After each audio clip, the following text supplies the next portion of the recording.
Let me start with this PSA. This account on TikTok is not me. I don't post anything on TikTok. But once again, I have found out that I am being impersonated. So I cannot even see what you're seeing right now when I go to that account because this person, this impersonator has me blocked. Someone just happened to show that to me. That's how I get to see it. I'm going to deal with this aggressively, but I want to make sure you know. So go on over to TikTok, report this account as an impersonation account. I'm going to push back against people using my name, my image, my likeness, and my hard work. So if you're watching, wherever you are, you need to get it together because I'm coming for you. And by coming for you, I mean legally. The Adrienne Ross Show falls under my business, Adrienne Ross Communications, and I will use every possible way to protect what I do.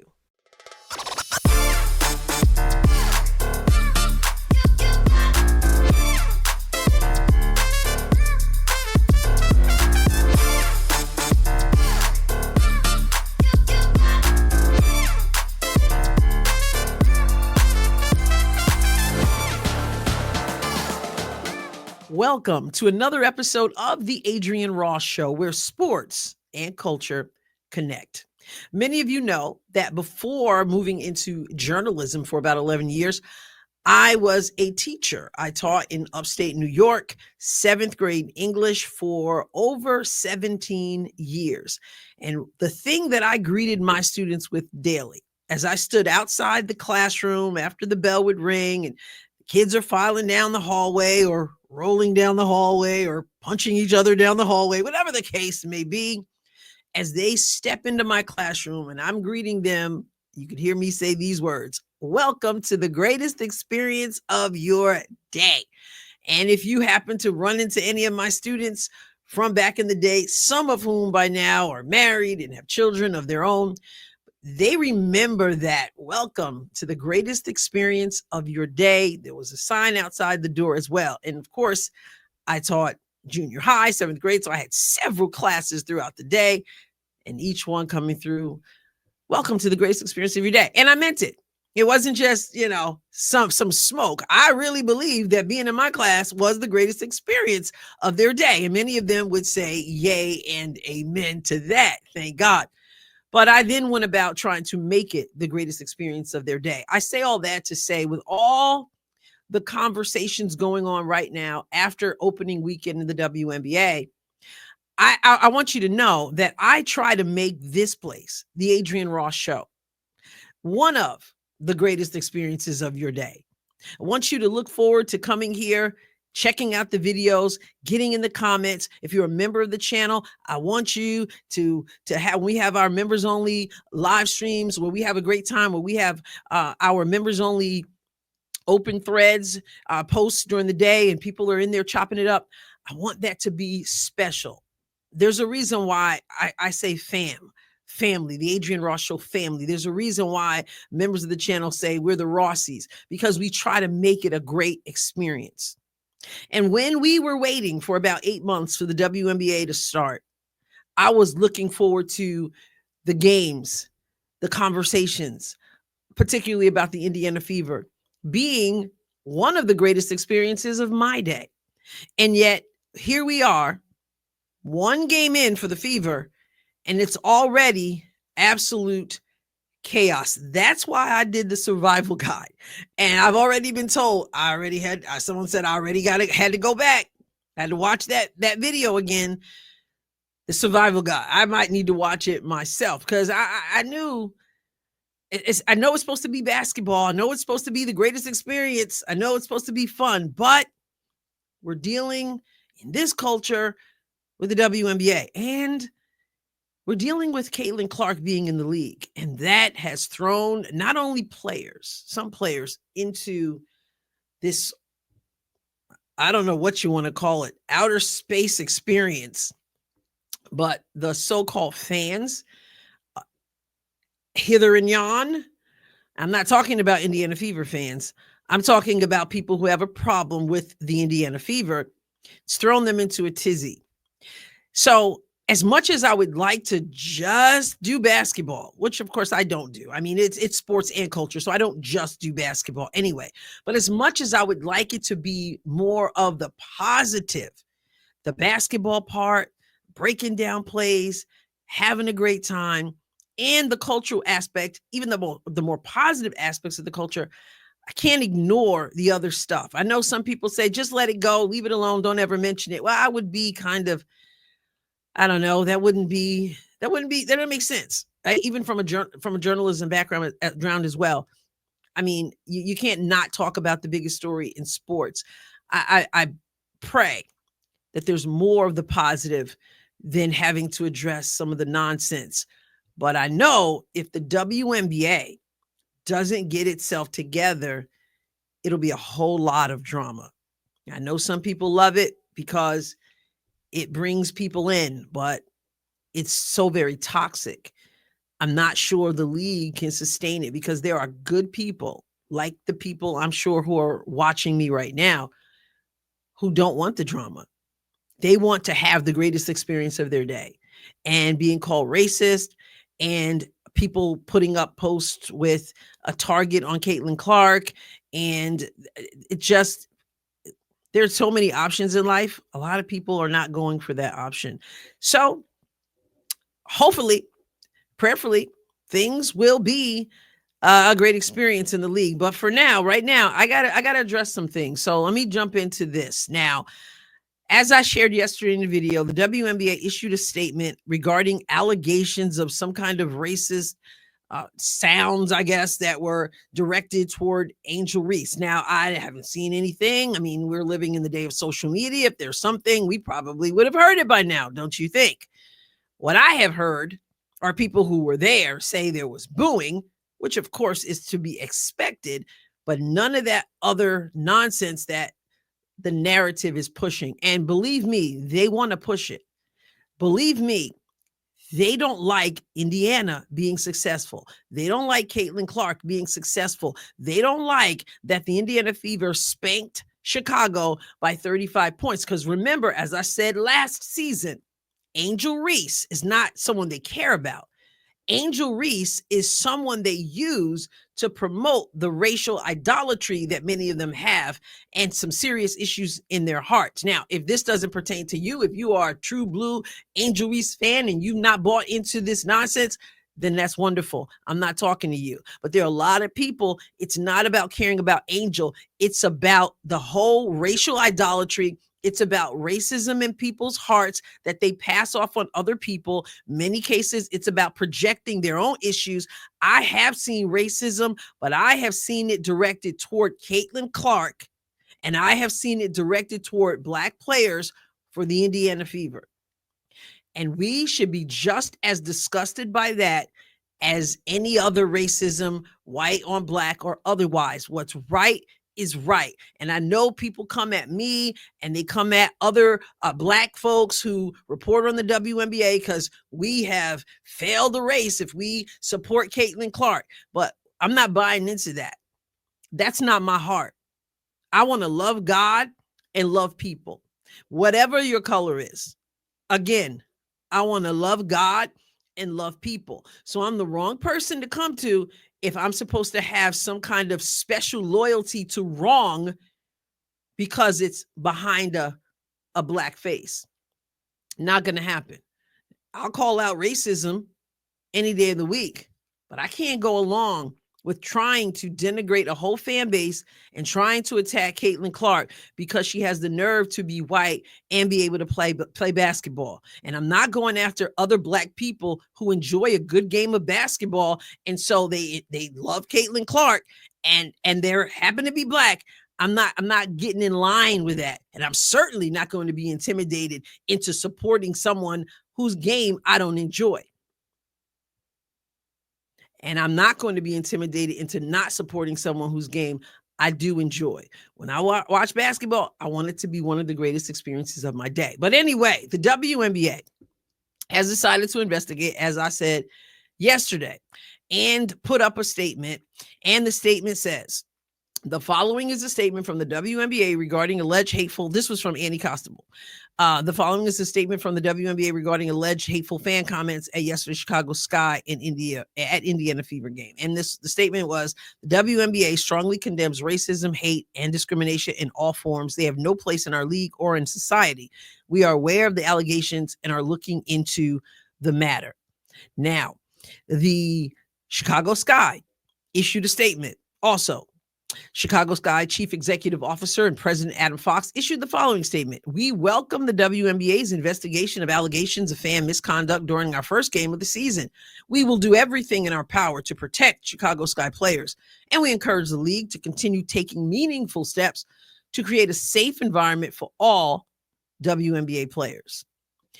Well, the Indiana Fever also issued a statement saying, we are aware of the allegations of inappropriate fan conduct during yesterday's game, and we are working closely with the WNBA to complete their investigation. We stand firm in our commitment to providing a safe environment for all WNBA players. Mel Raines, CEO of Pacers Sports and Entertainment. I'm going to pause there with the statements. I do have another one I want to read.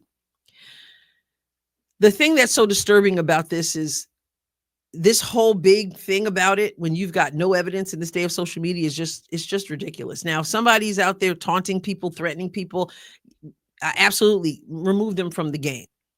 But, and when I say from the game, I mean from the arena. I don't know what AI plans to do on social media, but apparently AI doesn't work on Sunday because there was a whole lot of negativity against Indiana Fever players and Caitlin Clark, but that wasn't addressed. But all these statements about something that somebody said, we don't know who, people who went there didn't hear anything. Certainly somebody knows something. The players were there. Did they hear anything? All this is nonsense. Now, booing is to be expected. Now, if you want a league that has no booing, you're in the wrong business. That just doesn't happen. That's a part of the game. So Angel Reese is not going to overreact and come after Caitlin Clark and the fans and not respond.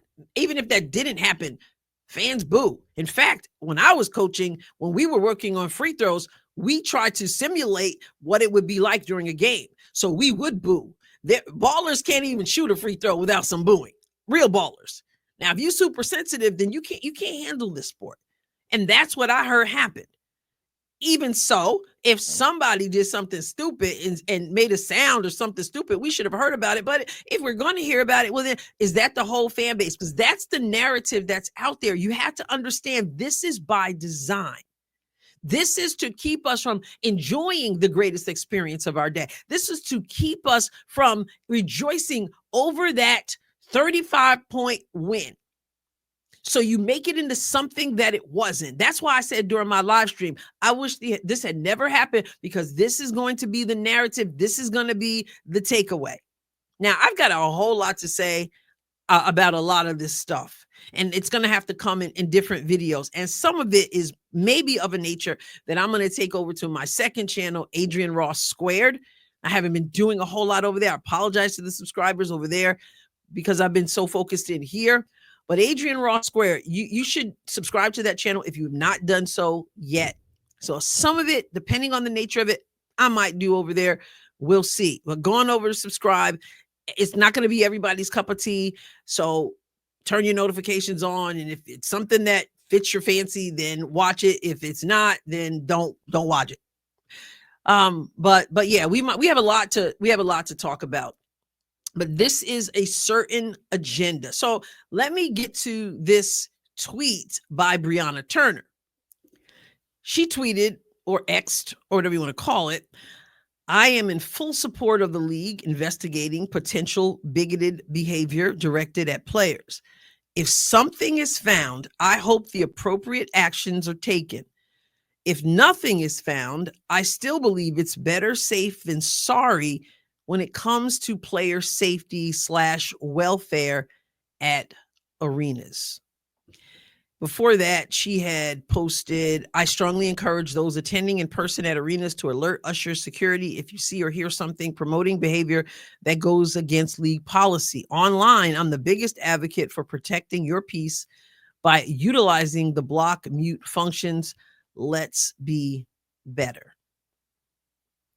We do know that she's an advocate or an activist, whatever you want to call it. That was part of some people's concern about bringing Brianna Turner in, bringing her into the team. So let's just go back here to what she said. I'm in full support of the league investigating potential bigoted behavior directed at players if something is found.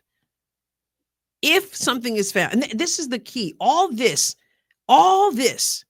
because somebody says something and there's no evidence for it, all this, and we're issuing statements left and right, including the Indiana Fever organization, Pacers organization, Chicago Sky, WNBA, all these statements, and we don't even know if this actually happened. Well, I hope the appropriate actions are taken. What are those actions? They can't come back to an Indiana Fever game. They're going to be put in a corner and can't boo. I mean, what are the appropriate actions? Do what you got to do, but something have been found by now. So all this about an if. Now we got another if. If nothing is found, I still believe it's better safe than sorry when it comes to player safety, welfare at arenas. I wouldn't be in favor of making sounds that are racist in nature against anybody. I will not equate that with a person's welfare. I mean, unless they're, threatening and things like that. I don't like it. But anyway, back to the if nothing is found. If nothing is found, y'all created a whole lot of for nothing. But it doesn't matter. Brianna Turner says, I still believe it's better safe than sorry. No, this is the thing. You cannot send that message because that you got the people out there who just want to disrupt. They don't want you to have a good time. They don't want Indiana to enjoy this season with this potential and these predictions that they can go far during this regular season and in the postseason. And so they will continue to do this stuff, throw something out there. And now the WNBA is already on record as saying, we're going to do everything we can to stop this stuff from happening, which they mean they're doing everything to police Indiana Fever fans who are being wrongly labeled. The fan base. It's better safe than sorry when it comes to player safety, welfare at arenas. I hope we get to see a tweet from her about the tweets out there concerning Caitlin Clark, her teammate. The stuff that says, she started a war or whatever it said out in the cesspool of social media. I am supporting Brianna Turner as an Indiana Fever. You come to the Indiana Fever, I'm cheering you on, Bree. But this was a concern because when emotions are high about being an activist and all that, and Brianna Turner embraces that, she's made that clear. It's not just basketball for her. She was going to keep on speaking. She said that. But comments like this become a problem because if you don't know something, sometimes just don't say anything yet. But you got to get out there because that's what you do. And people are already calling you names. You're a coon, you're this and you're that. You got to get out there and say something just in case. It's the mindset that people have been conditioned to blow a gasket based on what's already running around in their heads. Well, Brianna Turner made her statement. Again, Brianna Turner's a Fever. Let's go Fever. But this kind of thing, there needs to be a statement that she heard something, she didn't hear anything. I support my team. I support our fans. This stuff about potential bigoted if behavior. Let me help you understand something, everyone. Let me get out of this. I'm still sharing her screen. Let's get away from this. Let me help you understand something. You can count down. We can start the countdown to when people start to say, we haven't heard anything from Caitlin Clark. Caitlin Clark needs to come out and condemn this. And don't be surprised if she does. Because that whole thing has been opened up months ago. Don't be surprised when you start hearing people get on the cesspool known as X. I'm not saying X should be a cesspool. I'm saying people have made it such. Don't be surprised when they say, what? And then they might be doing it already. You might be seeing it already. Why isn't Caitlyn saying anything? She's the one who caused this. She's the one who attacked Angel Reese. By playing basketball. We're going to get into some of those mindsets, like I said, in different videos. Don't be surprised when they start putting out stuff saying, why isn't Caitlin Clark saying anything? She must approve of it. She must condone it. She must, her white privilege. That's why she has the privilege of not saying anything. Must be a luxury. Remember Dejanay Carrington talking about that. Don't be surprised. And don't be surprised if Caitlin Clark responds. I hope she does what she does very often, which is what separates her from other people with loud mouths. Very often, she says nothing. I hope she says nothing. Let their whatever kind of investigation they're doing into the ifs and the probabilities and the potentials and all that, let that continue. Well, like I said, this is where sports and culture connect. I'd love to be talking about layups and full court passes and how to properly roll on a screen and roll and the excitement that the Indiana Fever fans bring. And we will, because I told you in the survival guide, and I've said for many, many times, we're going to enjoy the season, but we're going to have to work hard to do that. I can see that already. I hope you're with me. I'll catch you next time, God willing. God bless you abundantly.